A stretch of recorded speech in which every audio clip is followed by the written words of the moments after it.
Welcome back, my friends. You may recognize this guy. We've been on camera quite a bit. Mr. Yuto, Matsuura's son. It's so good to see you again. Good to see you too, Tony. Thank you. We are at Jimtof 2024, and I'm walking around your booth looking for you. I could barely find you because your booth was so busy.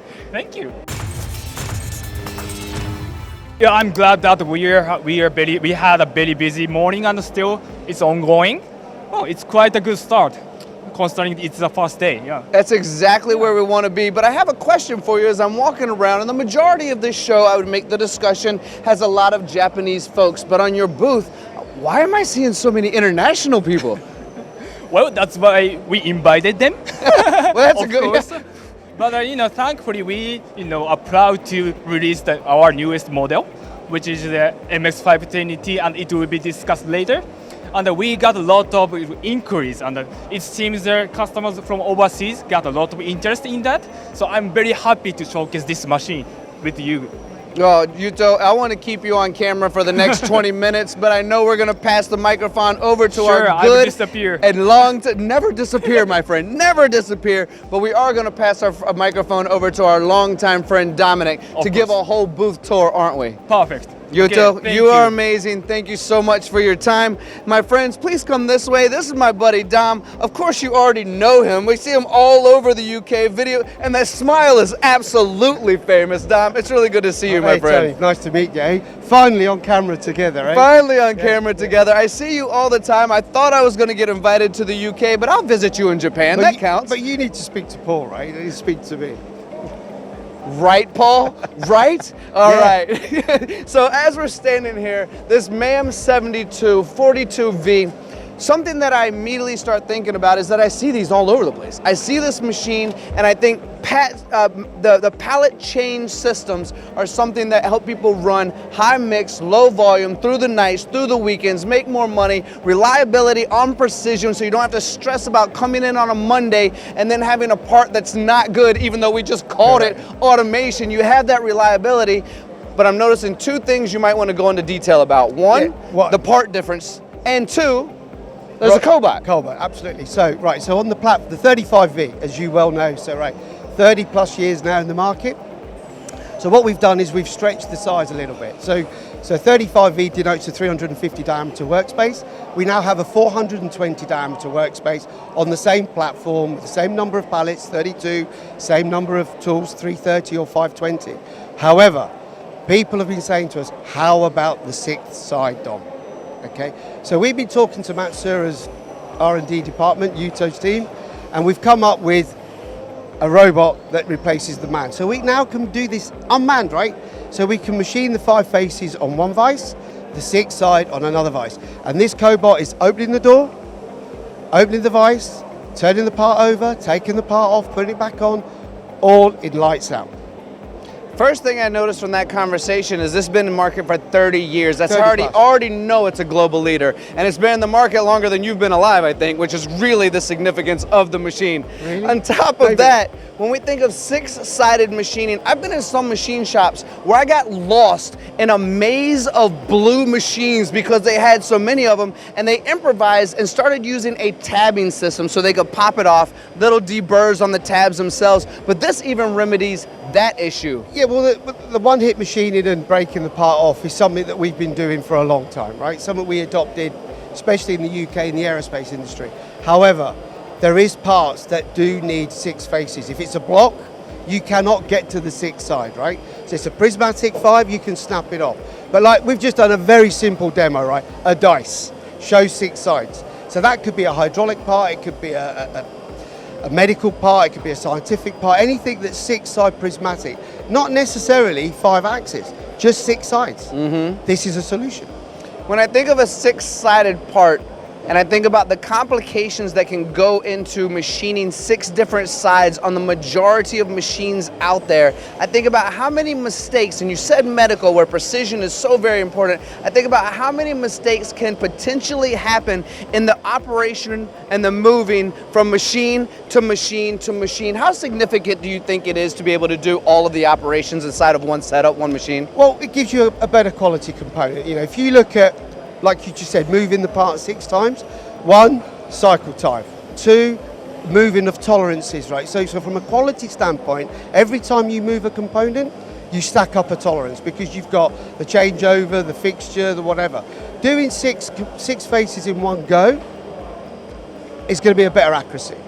Being able to turn over to the 6 side automated means that you can now do that 6 side on the same machine in an unmanned condition, right? So the way that we've geared the machine up here on the stand is that it's still the run, the mix, the 1, the 2, the 5, but this is producing 100 components as a batch on 2 pallets, automated. That gives you now a closed loop. It's got everything. It's everything that people have been asking for, out of a box. Yeah, you're exactly right. And I honestly was never fussed about the opportunity to have so many pallets inside the machine and manually load and unload them. But the fact that I can now have a cobot to make that 6 side or just do the automation in general. Last question I have, which is going to be the same question I ask you on the next machine in just a minute, you'll get to see that one, is you mentioned we can get bigger parts in here. We talked about having bigger parts in here, but it's the same footprint as well, because across the US, I imagine with the UK being almost the size as the US, maybe real estate issues are kind of the same issue we have as well? Yeah, we call it ROI on footprint, right? That's what we call it in the UK. At the end of the day, floor space is at a premium. It doesn't matter what shop, general subcontractors, job shops, floor space is a premium. So what we've done, it's the same footprint, slightly larger capacity, so we've obviously had the space within the machine to give you a 420 diameter instead of 350. The workpiece height is the same, the spindle's the same, the control's the same, everything's the same. So for those customers that are just wanting that slightly larger capacity than the 350 diameter, you've got the 42V. That makes sense to me. Let's go ahead and walk over to the other. I kind of want to take this and see how good you are at playing craps, Dom. I'm not very good at that game. Maybe later, maybe right? later. Maybe later. But as we take this walk, I also want to bring up the conversation that I've walked into so many machine shops and I've asked somebody, why did you purchase this larger machine? And it's because they say, I don't always have the parts that require a bigger workspace, but having this machine allows me to have those bigger parts when they come in and I'm not limiting myself, but it has taken more of their floor space. On that machine, on this machine, floor space is the same, but the inside capacity is bigger, so you're giving them the extra opportunity to have Correct. bids on those jobs without taking up more floor space. Correct. So when you've got a larger workpiece, or especially when you multi-load parts, right? So if you now want to put a cube on or 3 vices on, what we started to find was that the machine, like the 420. So we've done the same with the MX420 as we've done with the MX330, right? So again, it's 10 pallets, 90 tools. However, when you get to the 330 size, when you start putting multi-loads, because the challenge is more on this machine, on the 330, because you've only got 10 pallets as opposed to 32. Mm-hmm. So how do you best utilize the pallets to give you hours? Hours on pallets gives you unmanned running, right? So what we found is that some of our customers were just pushing the boundary on the 330 diameter. So again, Yuto and his team gave us 420. What does that mean? That means for those parts that just stretch that limit, we can go out on diameter. Not so much it's going to be a different part in size, but the work holding. So the work holding that supports the component gives you that capacity. Or if you go from a 330 as a cylindrical diameter on a component, we go to 420. Now the MX420 is the same platform as the successful MX330. It's become second to the MAM 7235V, Matsuura's best-selling machine. Okay, and I pushed for this machine some time ago, right? We're going to talk about another machine that I pushed for in a little while. But new one, right? The new one, right? But this one has been an absolute scream of a success for all of us around the world. We've grown our new business around the world because of this model. And we continue to sell it, right? So it just, it's a slightly bigger brother, but not really that big, just a little. Well, other than Yuto himself, and I'm gonna go ahead and give a shout out to my brother Billy over in the US. You probably know these machines better than anyone, right? And you brought up something that's important to me. If we can get the camera, we'll invite the camera over here. Look at that part on the back side over there. If you notice, there are 3 components being made, and I'll bring that up. And even to the left side as well, you have a small little tombstone in there. And I bring this up exactly to your point, Dom. Now we have one big part here, straight in the front, right? Correct. So we maximize the part, but what you've actually done done here with maximizing the overall space is more parts on a tombstone, more parts on that angled work holding piece. Right, so we always say the best return on investment is hours on pallets. The more parts you can put on, the longer the cycle time. And that's been key. I'll be honest, in the UK, talk about my market, the amazing work holding and ideas that the UK engineer has done to get hours on pallets on a 10 pallet machine. They're running this machine 24/7 with 10 pallets. That's creativity in engineering, right? And that's where the 420 sort of has helped, because we can just put a few more. If you can get 2, 3, 4 parts more than the 330 per pallet, that's another 30 or 40 parts, right? That's right. You do the math. That's right. You don't have to be a mathematician, right? A good thing, because I'm not. That's a good thing. Something else I want to bring up, Dom. You mentioned 10 pallets here. You mentioned what over there? 32. I thought you said 32, but I didn't want to misquote you. So 32 and 10.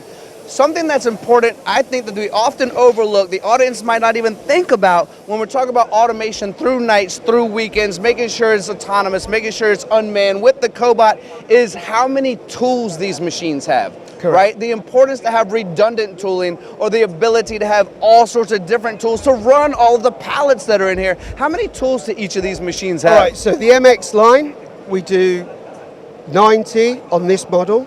On the machine we're going to talk about in a little while, it's 120 on a chain. MAM 72, we do a 330 base or a 530 base. Okay, so when we start talking about creating that vending machine, as I've always said, right? So it's pallets and tools. So when you have 530 tools, 32 pallets, in fact on the 35V platform, you can have up to 90 pallets. So we completely give you pallets and tools in a box. And we don't have a floor area that spans over 30, 40 meters. It's literally within a 8 meter by 4 meter cube, right? So when you talk about the vending machine, that's the vending machine. That is the vending That's machine. the vending machine. Are you done teasing the audience now? Can we walk over to this new machine? Yeah. So since we're not teasing anymore and we're walking this way, I had a great opportunity, and I know you have as well, Dom, to go into the Matsuura headquarters. Yep. And I got to do a video with Yuto-san where it was really ugly and really bad, my hand scraping technique. It was bad. I saw the video. But it was hand scraping, right? And I said, how long does it take you to do hand scraping? It says, as long as it takes. Correct. Precision is of the utmost importance when it comes to Matsuura, isn't it? Well, it is, because that's the way I describe it to people, right? So I've been there a little while. A little while. A little while. Less than 30 years. We already described it was. I've been at Matsuura 34 years, actually. That's incredible. So I I'll started shake off your in- hand for that. Thank you very well much. done. So I started off in engineering. But if you look at what's a Matsuura, right? This is a simple way to describe our product. It's scraped mechanically as accurate as it can be within microns, 1 micron. So if you were to throw this skeleton up in the air, because it's perfectly aligned and in balance, it'll always stop in a different place every time. What does that mean? That means that over a long period, so longevity of a machine going up and down, sideways, you don't wear the machine out. That's where the 15 to 20 years life comes from in a Matsuura, because it doesn't have a high or a low spot. You understand what I'm trying to say? 100%. Because mechanically they are perfect. That's why it takes as long as it takes. I have never heard it described that way. I've always just expressed it as when you hand scrape, when you have that exact precision, you are investing not only in the future of your company, but the future of further generations, because the machines will last for decades on end. But that's why. That is why. Why. That's really, really well expressed. Thank you for that. All right, no more teasing. We are here. This is the new machine. This is what we're excited about. We even have a video coming just on this machine, so stay tuned to that one as well. Dom and I will be there. All right, Dom, we're done teasing them. Oh my gosh, is that thing spinning? It's spinning. There you go. Get in there, camera crew. Let's take a look at that. Are we spinning right now, Dom? Here we are, yeah. So what we've got here is, again, the MX520 came into market 15 years ago. A few years ago, we added the 4 pallet changer. Today, we add turning. So it's an MX520T. Matsuura have supplied turn-in machines on a milling platform on the MAM 72, again, for over 15 years. But what we felt we wanted to do on our MX platform is give you a much larger capacity, a lot of torque, okay, on a 520 diameter by 325 mil high, milling and turning. So it's a multitasking, unmanned multi-tool machine. Brand new. Okay, you know I got to unpack this a little bit, Dom, because that's a lot of information. And also, while I'm trying to unpack this, I can't help but look in the corner of my eye and just be mesmerized and lose all my words in this daggone conversation, but I'm going to try my best. One is, I see this bright yellow piece beside you. That is a really big potential workpiece for a machine this size. Correct.